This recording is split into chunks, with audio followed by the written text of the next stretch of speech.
ಅವ್ರಿಗೆ ಭಾರತೀಯ ಜನತಾ ಪಕ್ಷದವ್ರಿಗೆ RSSನವ್ರಿಗೆ ಸೋಷಿಯಲ್ ಜಸ್ಟಿಸ್ನಲ್ಲಿ ನಂಬಿಕೆ ಇಲ್ಲ, ಅವರಿಗೆ ಬದ್ಧತೆಯೇ ಇಲ್ಲ. ನೀವು ಈ 100 ವರ್ಷಗಳ ಇತಿಹಾಸ ನೋಡಿದ್ರೆ ಯಾವಾಗಲೂ ವಿರೋಧ ಮಾಡ್ಕೊಂಡು ಬಂದಿದ್ದಾರೆ.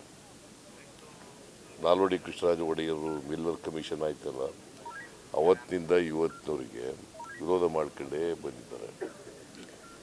RSSನವ್ರು ಯಾವತ್ತೂ ಕೂಡ 1925ನೇ ಇಸ್ವಿನಲ್ಲಿ RSS ಪ್ರಾರಂಭ ಆಯಿತು. 100 ವರ್ಷ ಆಯಿತು. ಈ ವರ್ಷ 2025ಕ್ಕೆ 100 ವರ್ಷಗಳಾಗ್ತಾ ಇದೆ. ಯಾವತ್ತೂ ಅವರು ಮೀಸಲಾತಿನ ಒಪ್ಕೊಂಡಿಲ್ಲ.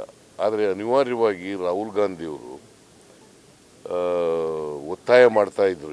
ಕಳೆದ 2 ವರ್ಷಗಳಿಂದ ಭಾಳ ಸೀರಿಯಸ್ ಆಗಿ ಒತ್ತಾಯ ಮಾಡ್ತಾಯಿದ್ರು. ಮತ್ತು ಮ್ಯಾನಿಫೆಸ್ಟೋನಲ್ಲೂ ಕೂಡ ಸೇರಿಸಲಿಕ್ಕೆ ಅವರೇ ಕಾರಣಕರ್ತರು. ಮತ್ತು ನಾವು ಪತ್ರನೂ ಬರೆದಿದ್ದೆವು.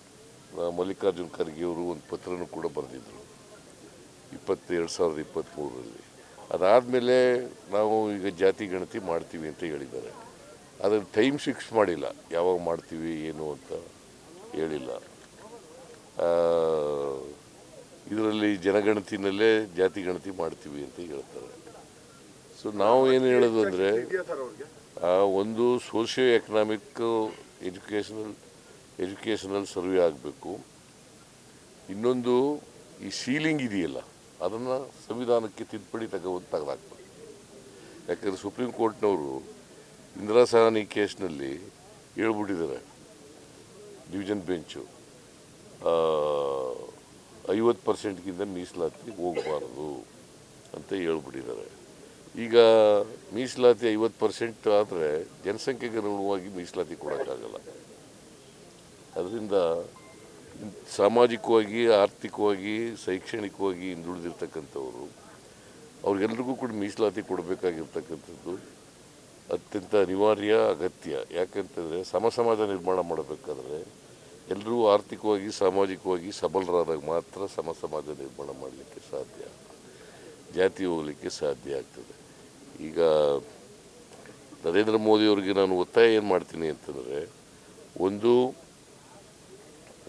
ರಾಹುಲ್ ಗಾಂಧಿಯವರು ಕೂಡ ಒತ್ತಾಯ ಮಾಡಿದ್ದಾರೆ, ಒಂದು ಸೀಲಿಂಗ್ ಇದೆಯಲ್ಲ 50%, ಅದನ್ನು ತೆಗಿಬೇಕು. ಎರಡನೇದು ಖಾಸಗಿ ಕ್ಷೇತ್ರದಲ್ಲೂ ಕೂಡ ಮೀಸಲಾತಿಯನ್ನು ತರಬೇಕು. ಇವೆರಡೂ ನಾನು ಒತ್ತಾಯ ಮಾಡ್ತೀನಿ.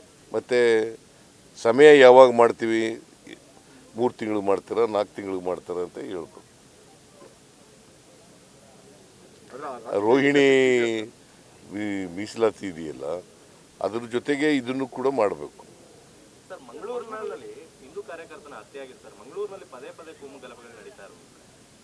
ಈಗ ಅಲ್ಲಿ ನಾನು ಇದು ಯಾಕೆ ನಡೆದಿದೆ ಅಂತ ಗೊತ್ತಿಲ್ಲ ನನಗೆ. ರೌಡಿ ಶೀಟರ್ ಆಗಿದ್ದ ಅಂತ ಹೇಳ್ತಾರೆ.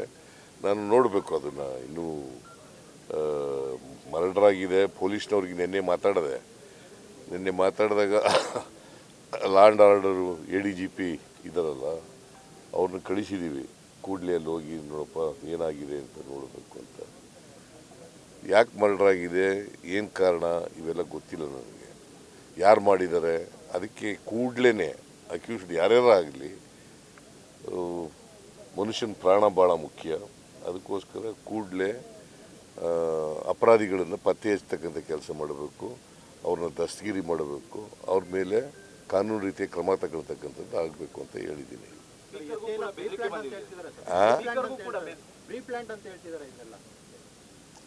ಈಗ ಪ್ರೀ ಪ್ಲ್ಯಾಂಡ್ ಅಲ್ವೋ ಅಂತ ಗೊತ್ತಾಗಬೇಕಲ್ಲಪ್ಪ ನಮಗೆ. ಇದು ವಿಚಾರ ಗೊತ್ತಿಲ್ಲ. ಇನ್ನು ಇನ್ವೆಸ್ಟಿಗೇಷನ್ ಆದಮೇಲೆ ಗೊತ್ತಾಗುತ್ತೆ.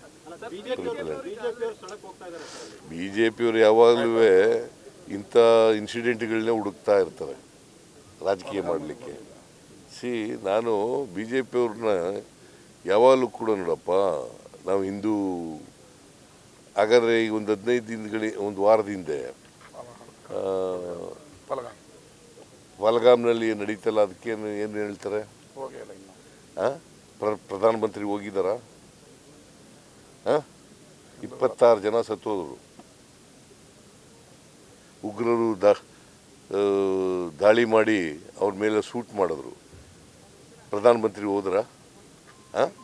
Is it not a failure of the security lapse ಅಲ್ವೋ ಇದು? ಅಲ್ಲಿ ನಾನು ಕೇಳಿದೆ, ನಮ್ಮ ಲೀಡ್ರ್ ಒಬ್ಬ ಹೋಗಿದ್ದ ಅಲ್ಲಿಗೆ ಕಾಶ್ಮೀರಕ್ಕೆ.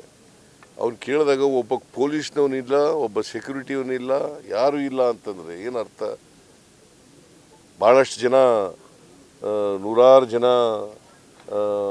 ಪ್ರವಾಸಿಗರು ಹೋಗ್ತಾರೆ. ಅಂಥ ಸ್ಥಳದಲ್ಲಿ ಪೊಲೀಸ್ನವ್ರು ಇರಬೇಕಾ ಬೇಡ? ಹಾಂ, ಪೊಲೀಸ್ನವರೇ ಇರಲಿಲ್ಲ. ಈಗ ನನಗೂ ಬೆದರಿಕೆ ಕರೆಗಳು ಬರ್ತವೆ, ಏನು ಮಾಡೋಕ್ಕಾಗಲ್ಲಯ್ಯ. ಅದಕ್ಕೆ ಪೊಲೀಸ್ನವ್ರಿಗೆ ತಿಳಿಸಿದ್ದೀವಿ.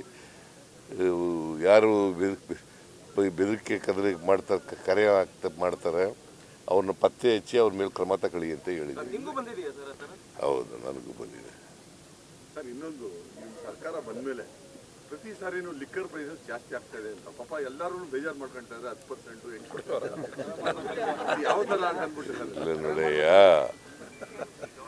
ಇದು ಟೆಂಪರೆನ್ಸ್ ಬೋರ್ಡ್ ಅಂತ ಇದೆ, ಗೊತ್ತಾ ನಿನಗೆ? ಪೂರ್ಣ ನಿಲ್ಲಿಸೋಗಿಲ್ಲ, ಕಡಿಮೆ ಮಾಡಿ ಕುಡಿಯೋದನ್ನ ಅಂತ. ಕಡಿಮೆ ಮಾಡಲಿಕ್ಕೆ ಸ್ವಲ್ಪ ಬೆಲೆ ಜಾಸ್ತಿ ಇರಲಿ ಬಿಡು.